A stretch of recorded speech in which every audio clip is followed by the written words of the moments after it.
ಎಲ್ಲರಿಗೂ ನಮಸ್ಕಾರ. ಇದು multipurpose motor and gate wall controller. ಇದು ರೈತರಿಗೆ ತುಂಬ ಸಹಾಯ ಆಗುತ್ತೆ. ಯಾವ ರೀತಿ ಅಂದರೆ, ನೀವು ಇವಾಗ ಊರಲ್ಲಿ ಹೊಲ ಗದ್ದೆ ಇರುತ್ತೆ, ನೀವು ಅಲ್ಲಿಗೆ ಹೋಗಿ ಡೈಲಿ ವಾಟರ್ನ ಮತ್ತು ಗೇಟ್ ವಾಲ್ನ ಡೈಲಿ ಆನ್ ಆ್ಯಂಡ್ ಆಫ್ ಮಾಡಬೇಕಾಗಿರುತ್ತೆ. ಅದರ ಬದಲು ನೀವು ಎಲ್ಲಿರ್ತೀರಾ ಅಲ್ಲಿಂದನೇ ಬರೀ ಒಂದು ಫೋನ್ ಕಾಲಿಂದ ಅದಕ್ಕೆ ಮೆಸೇಜ್ ಮಾಡ್ಬೋದು, ಇಲ್ಲ ಕಾಲ್ ಮಾಡಿ ಅದನ್ನ ಆನ್ ಆ್ಯಂಡ್ ಆಫ್ ಮಾಡ್ಬೋದು. ಬನ್ನಿ ಯಾವ ರೀತಿ ಅಂತ ತೋರಿಸ್ತೀನಿ. ಫಸ್ಟು ನೀವು ನಿಮಗೆ ಮೋಟರ್ಗೆ ಕೊಟ್ಟಿರೋ ನಂಬರ್ನ ಸೇವ್ ಮಾಡ್ಕೋಬೇಕು. ಸೇವ್ ಮಾಡಿಕೊಂಡು ಅದಕ್ಕೆ ಕಾಲ್ ಮಾಡಬೇಕು. ಕಾಲ್ ಮಾಡಿದ್ದೀನಿ, ಕಾಲ್ ಕನೆಕ್ಟ್ ಆಗಿದೆ.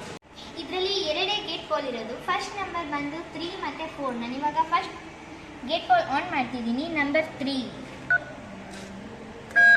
ಆನ್ ಆಯಿತು. ಅದು ಆನ್ ಆಗಿದ ತಕ್ಷಣ ಮೋಟರು ಆನ್ ಆಗುತ್ತೆ. ಮತ್ತು ನಾನು ಇವಾಗ ಸೆಕೆಂಡ್ ಕಾಲ್ ಆನ್ ಮಾಡ್ತಿದ್ದೀನಿ. ನಂಬರ್ 4 ಎರಡು ಆನ್ ಆಯಿತು. ಎರಡರಲ್ಲಿ ಒಂದು ಮೋಟರ್ ಏನಾದರೂ ಆಫ್ ಆಗಿಲ್ಲ ಅಂದ್ರೂ ಮೋಟರ್ ಆನಲ್ಲೇ ಇರುತ್ತೆ. ಎರಡು ಆಫ್ ಆಗಿದ್ದರೆ ಮಾತ್ರ ಮೋಟರ್ ಕೂಡ ಆಫ್ ಆಗುತ್ತೆ. ನಾನಿವಾಗ ಇದನ್ನು ಆಫ್ ಮಾಡ್ತಿದ್ದೀನಿ. ಆಫ್ ಮಾಡಬೇಕು ಅಂದರೆ ಸೇಮ್ ನಂಬರ್ ಪ್ರೆಸ್ ಮಾಡಬೇಕು.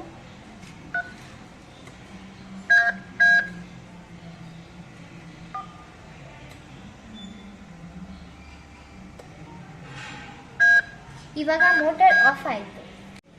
ಈ ಡಿವೈಸ್ ನಿಮಗೆ ಇಷ್ಟ ಆಗಿದ್ರೆ ಲೈಕ್ ಮಾಡಿ, ಶೇರ್ ಮಾಡಿ, ಕಮೆಂಟ್ ಮಾಡಿ. ಧನ್ಯವಾದ.